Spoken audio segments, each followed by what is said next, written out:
Va nous faire du bien. Donc, si je me présente Ambroise, pour ceux qui ne me connaissent pas, je sais que tout le monde me connaît, mais en même temps au cas où. Donc, Pasteur Yohan et Pasteur Georges sont à Genève, comme Philippe l'a dit. Et du coup, Pasteur Yohan m'a demandé si je pourrais faire le culte ce matin. Il dit, me tenir devant des saints comme vous, c'est un privilège. En même temps, un défi. Je dis d'accord, on va voir ce que Dieu va faire. Donc nous y voilà, on va voir ce que Dieu va faire. D'accord? Est-ce qu'il y a des gens qui sont là pour la première fois? Non. Oui, voilà. Bienvenue. Comment vous appelez? Christopher. Christopher, bienvenue parmi nous et que Dieu te bénisse, Christopher. Bon, sinon, tout va bien? Tout le monde va bien. D'accord. Il n'y a pas de problème. Moi, je vais bien. Merci beaucoup. Merci. J'attendais que ça, en fait. J'attendais que quelqu'un s'intéresse enfin à moi. Merci, Corinne ou Sylvie. Ouh, waouh. Non. Mais c'est bien. OK, nous allons ouvrir la parole de Dieu. Donc, je vais vous demander de tourner avec moi dans l'évangile de Matthieu, au chapitre 11, du verset 28 à 30. Matthieu 11, verset 28 à 30. Je vais essayer de parler posément, d'articuler pour que tout le monde puisse comprendre, parce que je sais qu'il faut être habitué avec moi pour comprendre quand je m'emballe. Mais là, je vais tout faire pour ne pas m'emballer et afin qu'on puisse recevoir ce que le Seigneur a pour nous ce matin. Dans Matthieu chapitre 11, verset 28 à 30. Seigneur, nous remettons la suite de ce culte entre tes mains et nous te prions de bénir ce culte. Merci déjà pour ce que nous avons vécu avec toi, à travers la louange, les chants, l'introduction de Philippe, Seigneur. Toi qui nous précèdes, ta nuée, ta présence au milieu de nous. Oh, merci Jésus pour toutes ces bonnes choses que tu fais pour nous, Seigneur, que tu fais dans nos âmes. Bénis la prédication maintenant en ton nom précieux. Amen.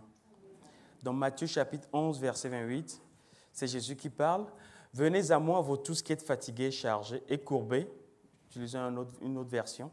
« Sous un fardeau, et je vous donnerai du repos. Acceptez mes exigences et laissez-vous instruire par moi, car je suis doux et humble de cœur, et vous trouverez le repos pour votre âme. En effet, mes exigences sont bonnes et mon fardeau léger. » Donc ce verset m'a interpellé. Je vais parler d'un sujet que j'ai eu l'occasion de partager quand j'étais à Genève la semaine passée.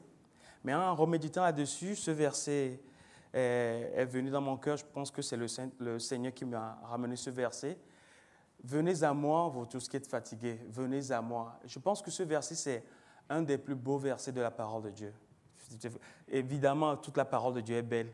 Mais ce verset, « Venez à moi », c'est nous avons Christ, le Dieu qui a créé le ciel et la terre, qui est là, qui dit « Venez à moi, venez à moi ». Et très souvent, nous recherchons une solution. Mais Jésus dit « Venez à moi ». Souvent, nous cherchons des structures, des formules. Et Jésus dit « Venez à moi ». Parce que l'homme, en règle générale, on se contente des fois de nos formules. On a plein de livres dans lesquels il y a beaucoup de formules. On veut juste la formule pour que l'éducation de nos enfants puisse marcher. On veut juste la formule pour que ma relation avec ma femme puisse marcher. On veut juste la formule pour que ma femme arrête de me casser les pieds. Ce n'est pas le cas de la mienne. On veut juste une formule pour réussir sur notre lieu de travail. L'homme, en règle générale, est toujours à la recherche d'une formule. Mais Jésus dit ici, venez à moi. Venez à moi. Et s'il y a une phrase que j'aimerais qu'on garde ce matin, c'est celle-là. Venez à moi. Seigneur, j'ai besoin de formules. Venez à moi. Et la préposition à en grec parle d'une proximité ou d'une intimité. Venez à moi. Et à travers cette invitation, le Seigneur nous montre que ce qu'il désire le plus, c'est d'avoir une communion avec nous. C'est de communier avec nous. C'est dans Apocalypse chapitre 3, verset 20. Nous avons ce beau passage où Jésus dit « Je suis à la porte et je frappe. Si quelqu'un entend ma voix et ouvre la porte, je souperai avec lui et lui avec moi. Je souperai avec lui. Pas que je rentrerai tout simplement, pas que je m'assiérai au salon, mais je souperai avec lui. Parce que bon français que nous sommes, c'est le souper ou le repas autour de la table. Nous savons ce que c'est. Je viens d'un pays, en règle générale, au Togo, on ne mange pas autour de la table. Chacun prend son plat, va dans son coin et mange. Et voilà, c'est tout. Après, tu vas laver ton assiette et c'est fini. Mon père a essayé de l'instaurer dans notre maison quand j'étais petit. Nous rassembler autour d'une table pour qu'on mange. Il a réussi 1 ou 2 mois, mais après, chasse le naturel, il revient au galop. Le naturel est revenu et chacun, après, retourne dans sa petite vie. Et là, ici, en France, on sait ce que c'est manger à table. C'est manger à table, ce n'est pas juste le repas, c'est le temps autour de la table. Ça prend du temps, c'est 1 heure, 2 heures, pas parce qu'il y a beaucoup de choses à manger, mais on a beaucoup de choses à se dire. On a à se parler. Si on a des enfants, on a envie de les entendre. Et le Seigneur dit que je frappe à la porte, si tu entres, je rentrerai et je souperai avec toi. Je souperai avec toi. Et c'est aussi intéressant parce qu'il dit, je souperai et pas je prendrai le petit déjeuner ou le déjeuner, mais le souper. Parce que le souper, en règle générale, c'est le dernier repas avant d'aller au lit. En gros, lorsqu'on vient à table et qu'on soupe avec le Seigneur, le résultat, c'est le repos. Lorsqu'on mange avec Dieu, lorsqu'on reçoit la nourriture qu'il nous propose, lorsqu'on accepte cette communion à laquelle vous et moi nous sommes invités, le résultat, c'est le repos. Donc, je frappe à la porte et je souperai. Et en règle générale, quand on soupe, on est assis, on sert et on mange. Mais vous savez, en cherchant des formules, nous, ce que nous faisons, nous grignotons. Et vous allez voir ce que je veux dire. En gros, je prends un pas de cacahuètes. Oui, Seigneur, voilà, tu es à table. Oui, j'arrive, je fais le ménage en même temps, tu sais, pendant que le Seigneur est à table. Qu'est-ce que je veux dire par là? Dans la vie, on va voir que dans la vie, il y a 3 choses essentielles qui reviennent dans chacune de nos vies. La vie, elle est faite de moments d'interrogation. On a tous des questions. La vie est faite de moments d'exclamation. Il y a des choses qui nous étonnent. Il y a des choses qui nous émerveillent. Il y a des choses qui nous interpellent. Mais la vie est aussi faite de moments de monotonie. La vie, elle est parfois plate. Elle est fade. Elle n'a pas de relief. Nos vies, des fois, n'ont pas de couleur. Et Jésus dit, venez à moi. Venez à moi. Venez avec vos interrogations. Venez aussi avec vos exclamations. Mais venez aussi avec la monotonie de votre vie. Venez aussi avec la fadeur, la platitude de votre vie. Mais moi, qu'est-ce que je fais? Lorsque j'ai mes questions, je prends juste un petit verset. Oui, Dieu le fera. En gros, je suis en train de grignoter, alors que Dieu dit, viens à moi. Et c'est de ça que nous allons parler ce matin. Et la première chose, c'est, venez à moi avec vos questions. Si je demande aujourd'hui parmi nous, qui n'a pas de questions? On dira, tous, quelque part dans notre cœur, on a des questions. On se pose des questions. C'est pour ceux qui ont des enfants, l'éternelle question, j'espère que comment je peux faire pour réussir son éducation. Pour ceux qui sont mariés, comment est-ce que je peux faire? Tous, nous avons des questions. Et Dieu dit, viens à moi avec tes questions. Et souvent, ce que nous faisons, des fois, nous allons à Christ, mais de manière religieuse. Père, vous connaissez tous l'histoire de Luc 18, le publicain et le pharisien qui sont venus vers Christ. Vous avez le publicain, le pharisien plutôt, un religieux, qui s'approche et qui dit, Seigneur, tu vois toutes les bonnes choses que je fais. Je donne la dîme de mes revenus. Je ne suis pas comme celui-là. Et la question que je me suis posée, est-ce que ce pharisien, lui, n'a pas de problème dans son cœur? Est-ce qu'il n'a pas de questions? Certainement. Mais il est là exposant toutes les bonnes choses, croyant impressionner le Seigneur. Et des fois, dans nos vies, on peut venir à Dieu de manière religieuse. Seigneur, je te bénis. Alors que Dieu dit, viens avec tes interrogations. Pourquoi est-il important que je vienne au Seigneur avec mes interrogations? Parce qu'en venant avec mes interrogations, je garde mon cœur contre tout esprit d'amertume. En venant avec mes questions, je garde mon cœur contre tout esprit d'amertume. Il y a des choses que je ne comprends pas. Il y a des choses dans la vie que je ne comprends pas. Et Dieu dit, avec tes incompréhensions et avec tes questions, viens et soupons autour de cette table. Venez avec vos interrogations. Venez avec ce que vous avez dans les mains. Dans le livre de Job, Job se pose une question que tout le monde s'est posée une fois. Pourquoi la souffrance? Pourquoi, Seigneur, malgré toutes les bonnes choses que je fais, malgré ma piété, je souffre? En une seule journée, j'ai perdu, pas ma femme, la femme est restée, j'ai perdu mes biens et mes enfants. En une seule journée. Pourquoi? Pourquoi? Et ses amis sont venus pour lui répondre. Mais en cherchant à répondre à la question de Job, ils l'ont plutôt culpabilisé. Et souvent, lorsque nous allons vers des gens pour nos interrogations, on peut parfois être déçus. Parce que le Seigneur dit, venez à moi. Venez avec vos interrogations. Et Job était là. Et quand Dieu est venu, qu'est-ce qui s'est passé? Dieu lui dit, Job, où étais-tu lorsque j'ai fondé la terre? Où étais-tu lorsque j'ai posé les limites de la mer? Où étais-tu lorsque j'ai créé le crocodile, l'hippopotame et tous ces animaux? En gros, Dieu n'a pas répondu directement à la question de Job. Il ne lui a pas dit, Job, tu souffres parce que le diable était fâché contre toi. Non, qu'est-ce qu'il lui dit? Job, je suis souverain. Je suis souverain, je contrôle tout. Et c'est ça qui est extraordinaire, parce que lorsque nous allons, Seigneur, avec nos questions, oh, peut-être que nous allons avoir une révélation du caractère de notre Dieu. Seigneur, je ne sais pas comment faire avec cette situation qui m'embête. J'ai mon fils qui, waouh, c'est l'adolescence. Le mien n'a que 8 ans, donc j'ai encore au moins 7 ans. Maintenant, puis l'adolescence commence plus tôt. J'espère qu'il aura vers 16-18 ans, vous savez, vers 19 ans, comme ça, on va profiter.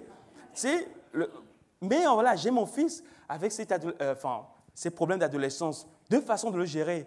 Oui, c'est un problème des adolescents. Ça va passer. Je pense que je suis en train de grignoter. Alors que tu dis, viens, communion. Et je viens, Seigneur, comment est-ce que je peux faire? Qu'est-ce que je peux faire? Et Dieu qui vient, qui me dit, je suis humble et doux de cœur, peut-être comme réponse. Il est où le lien entre cette réponse et ma question? Oui, je suis humble et doux de cœur. Et peut-être si tu viens à moi et que tu reçois mon humilité, cette humilité que tu vas manifester dans la maison va toucher peut-être le cœur de ton fils. Mais dans tous les cas, viens à moi avec tes interrogations. Nous avons une autre personne, Asaph, dans le psaume 73. Asaph regarde le monde et se dit, mais Seigneur, il y a une chose que je ne comprends pas. Les justes, moi je me saigne pour marcher droitement et ma vie n'est que misère sur misère. Mais le méchant, qui donne libre cours à la méchanceté de son cœur, réussit dans tout ce qu'il entreprend. Lui, il a des embonpoints, il va de prospérité en prospérité, mais moi qui suis juste, je n'ai pas tout ce dont j'ai besoin. Qu'est-ce qui se passe? Et qu'est-ce qu'il dit? La difficulté fut grande à mes yeux jusqu'à ce que j'eusse entré dans le sanctuaire de Dieu. En d'autres termes, ça veut dire quoi? Tant que je ne vais pas à Dieu avec mes questions, la difficulté sera grande à mes yeux. Je serai amer parce que je ne comprends pas pourquoi le méchant prospère et le juste ne prospère pas.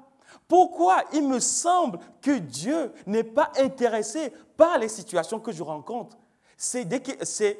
La difficulté est grande à mes yeux. Dieu dit, viens. Et Asaph dit, quand je suis rentré dans le sanctuaire de Dieu, et là, Dieu a ouvert mes yeux. Et peut-être en venant à Dieu avec nos questions, nous donnerons le soin au Seigneur de nous ouvrir les yeux sur la réalité des choses. Et Asaph regarde et dit, waouh, ah ouais, le méchant va pourrir de toute façon. Alors Seigneur, merci de m'aider à continuer dans ma piété. Donc, allons à Dieu avec nos questions. Allons à Dieu. Ce sujet m'a vraiment touché en évangélisant à l'esplanade de la Comédie. Et on a rencontré ce jeune homme d'une vingtaine d'années et qui vraiment nous a brisé le cœur puisque il me disait, tout ce que vous faites là, je le faisais avant. Je faisais partie d'un mouvement d'église dont je vais taire le nom. J'allais dehors pour parler aux gens. J'allais constamment à l'église. Mais j'avais des questions dans mon cœur que j'ai posées au pasteur de l'église, des choses que je ne comprenais pas dans la Bible. Et à chaque fois que je les posais, on me disait, arrête de semer le trouble, on ne connaît pas. Et à force de ne pas avoir de réponse à mes questions, je me suis dit, tout ça, c'est rien. Et il a commencé ému à pleurer. Il s'est dit, j'ai perdu une partie de ma vie parce que je n'ai pas eu de réponse aux questions que je me suis posées. Et en parlant avec lui, je dis, mais tu sais, Dieu est intéressé par chaque question que tu peux poser dans ton cœur.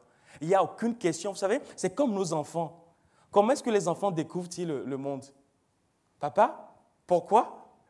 Pourquoi le soleil se lève-t-il? Pourquoi la lune est comme ça? Ou comment? Comment est-ce que je suis né? C'est comme ça qu'ils découvrent le monde. Et Dieu sait que, enfants que nous sommes, c'est par nos questions que nous allons découvrir le plan qu'il a prévu pour nous. Et c'est pour cela qu'il nous invite. Des fois, il y a des questions qu'on peut avoir dans nos cœurs. C'est quand même, c'est simple. Viens avec tes questions. Et les enfants n'ont pas honte de poser toutes les questions. Papa, pourquoi tu parles comme ça? C'est, on était allé visiter des amis en Suisse et une des filles m'écoutait, me dit, mais pourquoi tu parles comme ça? Je dis, je parle comment? Tu parles bizarrement avec un accent. Il dit, c'est parce que je ne suis pas suisse, que je viens d'Afrique et que j'ai appris à étudier en Afrique. Et qu'en venant ici, en parlant avec les gens, mon accent, il y a une mutation au niveau de mon accent. Donc, j'ai un accent qui est propre à moi. Je dis, ah ouais, d'accord. Mais ils n'ont pas honte, ils ne sont pas gênés de poser toutes les questions. Pourquoi tu craches sur moi? Tu sais, c'est quand tu positionnes. Ils n'ont pas honte. Ah ben non, c'est la vie. Quand tu parles trop des fois que ta bouche elle est sèche, tu peux positionner. Ah ouais, ah ouais. Donc ça peut m'arriver aussi. Eh ben ouais, certainement que ça pourrait t'arriver un jour. Ou j'ai ma fille l'autre jour qui me dit, papa, c'est quoi la maladie d'Alzheimer? Je dis, mais où est-ce que tu as appris ça? Je lui explique. Est-ce que moi aussi je peux l'avoir cette maladie un jour? Est-ce que je risque de l'avoir? Peut-être. Ah, mais je n'ai pas envie de l'avoir. Je dis, mais on ne décide pas. Et c'est aussi ça qui est intéressant, car à travers les questions de nos enfants, on parle parfois à leur cœur. Et je pense que Dieu suscite des questions dans nos cœurs, dans nos âmes, afin de parler à nos cœurs. Je répète, Dieu suscite des questions dans notre pensée, afin de parler à nos cœurs. Parce que Dieu désire notre cœur. Et des fois, il a, par les questions qu'il suscite dans notre cœur, Seigneur, mais pourquoi? Comment? Où? Quand? Jusqu'à quand?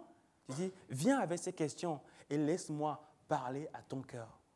Laisse-moi parler à ton cœur. Dieu suscite des questions dans nos âmes. Dieu utilise les situations de la vie pour susciter des questions dans nos âmes afin de parler à nos cœurs. Je suis jeune. Je ne sais pas si je l'ai déjà partagé, mais quand j'étais adolescent, une des questions que j'avais, c'est Dieu, pourquoi tu as fait en sorte que nous, les ados, 15, 16 ans, qui ne pouvons pas nous marier, nous avons des pulsions sexuelles fortes à ce moment-là. Mais pourquoi? Tu n'aurais pas dû attendre qu'on ait 35 ans, comme ça au moins on peut se marier et là c'est fait. Mais pourquoi? Pourquoi? C'est vrai que la société a changé à l'époque, les gens se mariaient tôt. Mais pourquoi? Une des réponses que j'ai reçues et qui m'a gardé, c'est pour te préparer pour que tu sois un homme. Parce que si tu arrives à maîtriser ce domaine de ta vie, tu seras un homme responsable.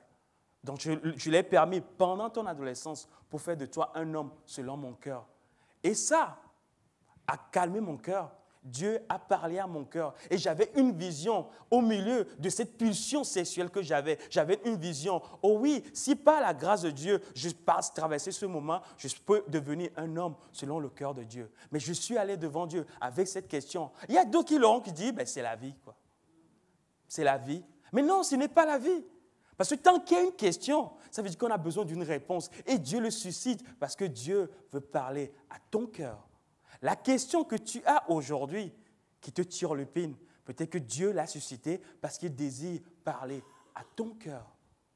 À ton cœur. Et quand le cœur est touché, car là où est ton trésor, là aussi sera ton cœur. Quand le cœur est touché, la vie prend une autre dimension. La vie rentre dans une autre nouvelle dimension. La vie prend une autre direction parce que Dieu a touché nos cœurs par les questions qu'il suscite dans nos âmes. Venez à moi. Venez à moi. Deuxième chose, venez à moi. Il y a encore d'autres exemples, mais on va juste continuer. Venez à moi avec vos exclamations. Et la vie est faite de moments de joie. Et c'est vrai qu'en règle générale, malheureusement, quand tout va bien, on oublie tout. C'est quand tout va bien, on oublie des fois Dieu. C'est pour ça qu'un prédicateur a dit que la souffrance, c'est le mégaphone que Dieu utilise pour nous interpeller. C'est comme si, voilà, il faut passer par là. Mais on a des moments de joie. La vie n'est pas faite que de périodes dans la vallée de difficultés. La vie est faite de moments où on peut être étonné par l'œuvre du Seigneur. Je regardais un film l'autre jour où des personnes disaient dans le film, la vie, ce n'est pas juste de respirer, c'est aussi d'avoir le souffle coupé. Je trouvais ça très beau. Je ne suis pas poète, mais je trouve ça beau. La vie, ce n'est pas juste de respirer, mais c'est d'avoir le souffle coupé. Je me dis, combien de fois le Seigneur veut couper nos souffles par ses actions dans nos vies. Waouh! Dieu, même ce domaine, ça t'intéresse? Waouh! Quel amour, quelle précision! Combien Dieu désire nous couper le souffle par sa façon. Il dit, même avec ces moments d'exclamation, viens à moi avec ces exclamations. Pourquoi? Parce que lorsque j'ai un moment de joie et que je suis éloigné de Dieu, je peux devenir suffisant. Finalement, j'ai réussi à faire quelque chose. Non, je n'ai rien fait. C'est Dieu qui prend soin de moi. C'est encore Dieu. Et le fait d'aller à Dieu avec mes exclamations me garde dans l'humilité auprès de Dieu. Le fait, les interrogations gardent mon cœur contre l'amertume. Les exclamations, aller à Dieu avec mes exclamations, me gardent dans l'humilité devant Dieu.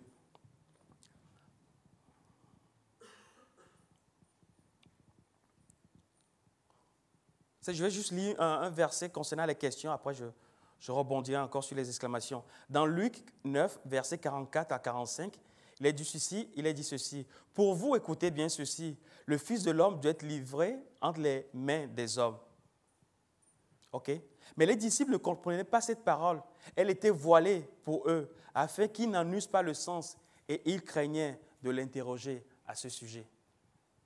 Jésus dit, je vais mourir. Ils n'ont pas compris et ils craignaient de l'interroger à ce sujet. Et peut-être s'ils avaient interrogé à ce sujet, ils auraient reçu la provision. Quand Christ aurait été à la croix, il serait toujours là, au pied de la croix, croyant fermement qu'il allait ressusciter un jour. Donc, allons à Dieu avec nos questions. Maintenant, les interrogations, c'est dans Deutéronome chapitre 8, verset 17. Il dit, garde-toi de dire en ton cœur, ma force et la puissance de ma main, moi acquis ces richesses. Lorsque je t'aurai béni, garde-toi de dire en ton cœur, ma force et ma puissance, moi acquis cette richesse. En gros, qu'est-ce que ça veut dire? Viens avec tes exclamations afin de rester toujours humble devant moi. Donc, quand on a des moments d'exclamation, d'étonnement, de joie, d'abondance, n'oublions pas, l'invitation demeure la même. Venez à moi. Venez à moi. Venez à moi. Et la dernière chose, c'est la monotonie de la vie. C'est la vie, elle est parfois, vous savez, comment vas-tu aujourd'hui? La routine. En gros, il n'y a rien de nouveau. Je me lève, je vais au boulot, c'est pareil. Et la vie, elle est parfois monotone. Et même souvent monotone. Il n'y a rien d'extraordinaire. Il n'y a rien d'extraordinaire. Et des fois, l'œuvre de Dieu, que Dieu fait au milieu de nous, prend aussi une forme monotone. Vous savez, quand Jésus était sur la terre, les gens le regardaient, mais ça ne peut pas être lui. Mais parce qu'il n'avait rien pour attirer nos regards. Et l'œuvre que Dieu fait dans nos cœurs, des fois, prend une forme monotone, banale. Mais Dieu dit, viens avec aussi cette monotonie. Et peut-être, lorsque j'irai à Dieu avec ma vie qui est fade et sans relief, j'entendrai le Seigneur me dire, peut-être, qu'il me dira ceci. Tu sais, ce qui est important, ce n'est pas la forme qu'a ta vie. Ce qui est important, c'est ce que tu contiens. Ma vie, mon esprit, le trésor qui est en toi. Et là, je réalise que la chose la plus importante, c'est le trésor que Dieu a mis en moi, sa présence dans mon cœur. Et c'est ce que Moïse a compris quand il a dit, Dieu ne nous fait pas partir d'ici si toi-même tu ne pars pas avec nous. Parce qu'une seule chose est importante, c'est la présence de Dieu. Ma vie prendra plusieurs formes. J'ai été enfant, j'étais jeune, aujourd'hui j'ai 40 ans, chauve, perds mes cheveux. Un jour, je peux être courbé, marchant à trois pattes ou assis, alité. Ma vie prendra différentes formes. Imaginons ces personnes qui sont malades, les seniors, malades qu'on rencontre des fois, qui ne peuvent pas forcément bouger, qui sont assis. Ou des gens qui sont alités à longueur de journée. On a un frère dans notre assemblée qui est malade, qui depuis des années à la maison. Tu dis, mais ta vie, c'est ça, quoi. Tu te lèves entre tes quatre murs, tes médicaments, les gens qui viennent te soigner, et c'est ça la vie. Tu dis, waouh, c'est à cela que Dieu nous a destinés? Non. Mais si ma vie prend cette forme, n'oublions pas cette invitation. Venez à moi. Viens avec cette monotonie et tu verras que ma présence mettra de la couleur dans ta vie. Donc, peu importe la forme qu'elle aura, je peux être heureux parce que c'est la présence de Dieu qui fait la différence. À un moment donné, dans le livre de Job, Dieu dit à Job, qui est celui-ci qui obscurcit mes pensées par des discours sans intelligence? Qui est celui-ci, en parlant de Job, qui obscurcit mes desseins par des discours sans intelligence? Je dis parfois, on parle beaucoup, mais pour ne rien dire. On parle beaucoup pour ne rien dire. On l'a souvent avec nos politiciens. Ça parle. Tout ça pour dire que ça. Ou des fois, rien. Mais ça parle, ça utilise de grandes phrases. Et ça a l'impression, tu dis, waouh, ça parle, c'est vraiment intelligent, alors que derrière, des fois, il n'y a rien. On obscurcit les desseins de Dieu. Et moi, je sais pourquoi. Attends, on va voir. Peut-être que tu ne peux pas assez. Et peut-être que tu n'as pas la foi. Si tu as la foi, tu vas te relever. On parle pour ne rien dire. Mais Dieu dit non, la vie, ta vie, elle a cette forme. Viens avec la monotonie de ta vie et laisse-moi toucher ton cœur. Venez à moi. Venez à moi. Et c'est la pensée que j'aimerais qu'on garde aujourd'hui. Notre Seigneur qui est assis sur son trône, qui dit, venez à moi. J'ai des questions. Venez à moi. Oh waouh, tout va bien dans ma vie. Venez à moi. Ma vie, elle est monotone. Venez à moi. Et lorsqu'on vient et qu'on soupe avec le Seigneur, on ira au lit, on se reposera tranquille parce que Dieu a touché notre cœur. Dieu a touché notre cœur. Et n'oubliez pas, Dieu désire plus que tout notre cœur. C'est tout ce qui l'intéresse. Enfin, ce n'est pas tout ce qui l'intéresse, c'est ce qui l'intéresse en premier. Et lorsqu'il a notre cœur, le reste suivra. Alors aujourd'hui, qu'allons-nous dire? Venez, venons à lui, nous tous, avec la forme qu'a notre vie. Et il a forcément une parole, une pensée pour nous. Et c'est ça, l'intimité avec Christ. Et c'est ça, développer une relation avec Christ. Et c'est ça, communier avec notre Seigneur. C'est répondre à cette invitation en venant seul dans ma chambre, fermant la porte, dire Seigneur, je ne comprends pas. J'ai besoin que tu interviennes. Je ne comprends pas. J'ai besoin d'une promesse. Je ne comprends pas. J'ai besoin que tu touches mon cœur. Et Dieu sera toujours fidèle pour nous donner ce dont notre âme a besoin. Amen. Alors on va le dire ensemble. Venez à moi. Allons à lui. Venons à lui. Merci Seigneur pour ta parole. Merci pour cette belle invitation que tu nous donnes à ta parole, Jésus. Aide-nous constamment à venir à toi avec la forme qu'a notre vie, Seigneur. Au moment d'interrogation, au moment de joie, de bonheur, mais aussi de monotonie, Seigneur. Aide-nous à venir à toi et à te laisser parler à notre cœur. En ton nom précieux, nous avons prié. Amen. Que Dieu vous bénisse.